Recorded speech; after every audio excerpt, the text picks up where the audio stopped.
Hi friends, welcome to our channel. இன்றைக்கி வந்து நம்ம சேனலில் ரொம்பவே ஈஸியாக டக்குன்னு ரொம்ப டேஸ்டியாக பண்ணுற மாதிரி எக் புலாவ் தான் எப்படி பண்ணுறதுன்னு பார்க்க போகிறோம். இது வந்து ஒரு பெஸ்ட்டு லஞ்ச் மெனுவாக இருக்கும். அது மட்டும் இல்லை, லஞ்ச் பாக்ஸுக்கு செஞ்சு கொடுக்குற மாதிரி ரொம்பவே ஈஸியாகவும் இருக்கும்.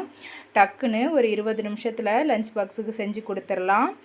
அந்த மாதிரியான ஒரு எக் புலாவ் தான் இது. இது எப்படி பண்ணுறதுன்னு பார்க்கலாம். வாங்க வீடியோக்குள்ளே போகலாம்.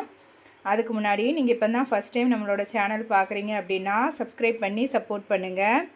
கூடவே பக்கத்தில் இருக்கிற பெல் பட்டனையும் கிளிக் பண்ணிக்கோங்க. அப்போ தான் நான் போடுற வீடியோஸ் உடனுக்குடன் நோட்டிஃபிகேஷனில் வரும். இப்போ வாங்க வீடியோக்குள்ளே போகலாம். அதுக்கு ஃபஸ்ட்டு புதினா மல்லி எல்லாம் அரைச்சி எடுத்துக்கலாம். ஒரு கைப்பிடி அளவுக்கு புதினா நல்லா வாஷ் பண்ணி சேர்த்துக்கோங்க.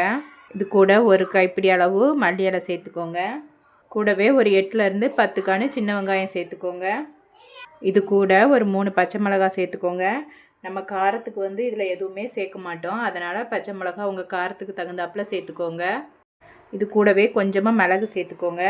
இதெல்லாம் நல்லா அரைச்சி எடுத்துகிட்டு வந்துடலாம். தண்ணி எதுவும் சேர்க்கக்கூடாது, சும்மா அரைச்சி மட்டும் எடுத்துகிட்டு வந்துடலாம். பாருங்கள், இந்த மாதிரி அரைச்சி எடுத்துக்கோங்க. இப்போ அவ்வளோதான், நம்ம வந்து புலாவ் செய்ய ஸ்டார்ட் பண்ணிடலாம். பாத்திரத்தில் 2 ஸ்பூன் எண்ணெய், 2 ஸ்பூன் நெய் சேர்த்துக்கோங்க.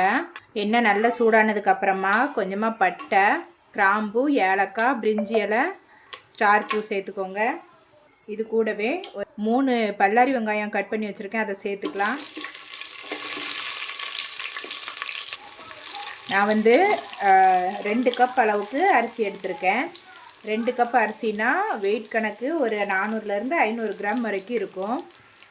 அதுக்கு நான் சொல்கிற அளவுகள் கரெக்டாக இருக்கும். இப்போது வெங்காயம் ஓரளவுக்கு கண்ணாடி பதம் வந்ததுக்கப்புறமா ஒரு ஸ்பூன் சின்ன ஜீரகம் சேர்த்துக்கோங்க. ஜீரகம் சேர்த்து செய்யும்போது புலாவோட ஃப்ளேவர் நல்லாயிருக்கும். நம்ம முன்னாடியே ஜீரகம் சேர்த்தோன்னா அந்த ஃப்ளேவர் வித்தியாசமாக இருக்கும். இந்த டைமில் சேர்த்திங்கன்னா அந்த ஃப்ளேவர் நல்லாயிருக்கும். இப்போது நம்ம பிரியாணிக்கெலாம் வதங்குற மாதிரி ரொம்ப கோல்டன் ப்ரௌனெல்லாம் வதங்க வேண்டாம். ஓரளவுக்கு கண்ணாடி பதம் மாறி லேசாக ப்ரௌன் கலரில் வந்தால் போதும். இப்போது இது கூட நல்ல பெரிய சைஸில் ஒரு தக்காளி கட் பண்ணி வச்சுருக்கேன், அதை சேர்த்துக்கலாம். புலாவுக்கு வந்து நிறைய பேர் தக்காளி சேர்க்காம தான் செய்வாங்க, ஆனால் இந்த மாதிரி சேர்த்து செஞ்சு பாருங்கள், அதோட டேஸ்ட் இன்னும் நல்லாயிருக்கும். கூடவே ஒரு 2 பச்சை மிளகாய் சேர்த்துக்கோங்க.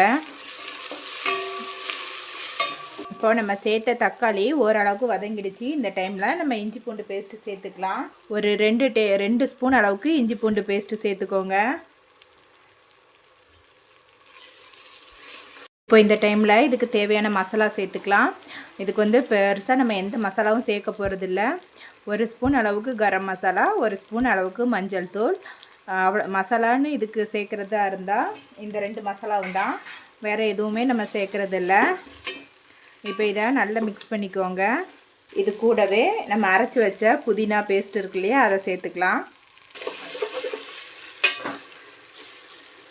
புதினா சேர்த்ததுக்கப்புறமா ரொம்ப நேரம் வதக்க வேண்டாம், ஒரு 2 நிமிஷம் மட்டும் வதக்குனா போதும். இப்போது நாயமே எல்லாம் புதினா மல்லிலாம் சேர்த்து 2 நிமிஷம் ஆயிடுச்சு. இந்த டைமில் நம்ம இது கூட நல்லா வடிகட்டி வச்சுருக்கிற அரிசி சேர்த்துடலாம். அரிசி சேர்த்து அரிசி உடஞ்சிராமல் மெதுவாக கிளறிக்கோங்க. மெதுவாக மிக்ஸ் பண்ணி விடுங்க.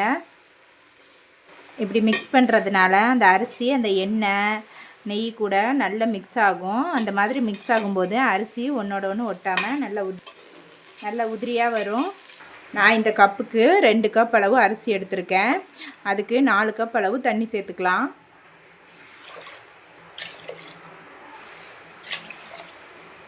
அவ்வளோதான், 4 கப் தண்ணி சேர்த்தாச்சு. இப்போ இது நல்லா கொதித்து வெந்து வரட்டும். இப்போ இந்த புலாவுக்கு தேவையான அளவு உப்பு சேர்த்துக்கோங்க. ஒரு பக்கம் வேகட்டும், நம்ம இன்னொரு பக்கம் முட்டை ரெடி பண்ணிக்கலாம். பாருங்கள், நான் முட்டை வேக வச்சு எடுத்திருக்கேன். நீங்கள் எத்தனை முட்டைனாலும் சேர்த்துக்கோங்க. நான் ஒரு 7 முட்டை சேர்த்துக்கிறேன்.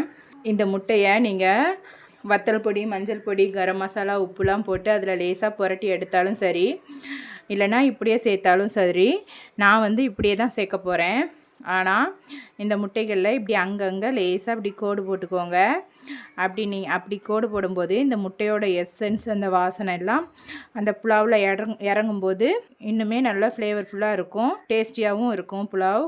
அதனால் இந்த மாதிரி அங்கங்கே கொஞ்சமாக கோடு போட்டுக்கோங்க. நம்மளோட புலாவும் நல்லா வெந்து அரிசியும் தண்ணியும் இந்த மாதிரி சரி அளவுக்கு வந்துடுச்சு.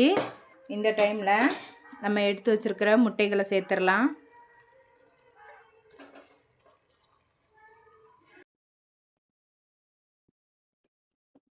அவ்வளோதான், இதை இப்படியே தம் போட்டுடலாம்.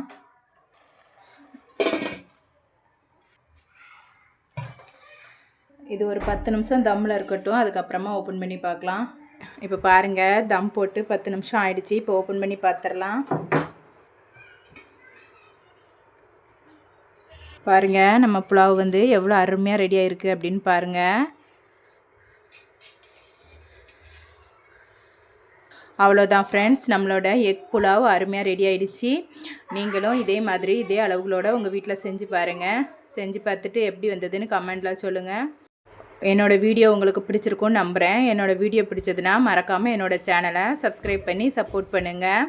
அப்படியே என்னோடய வீடியோவுக்கு லைக் போடுங்க, கமெண்ட் பண்ணுங்கள், உங்கள் ஃப்ரெண்ட்ஸ் அண்ட் ஃபேமிலிக்கு ஷேர் பண்ணுங்கள். பாய்.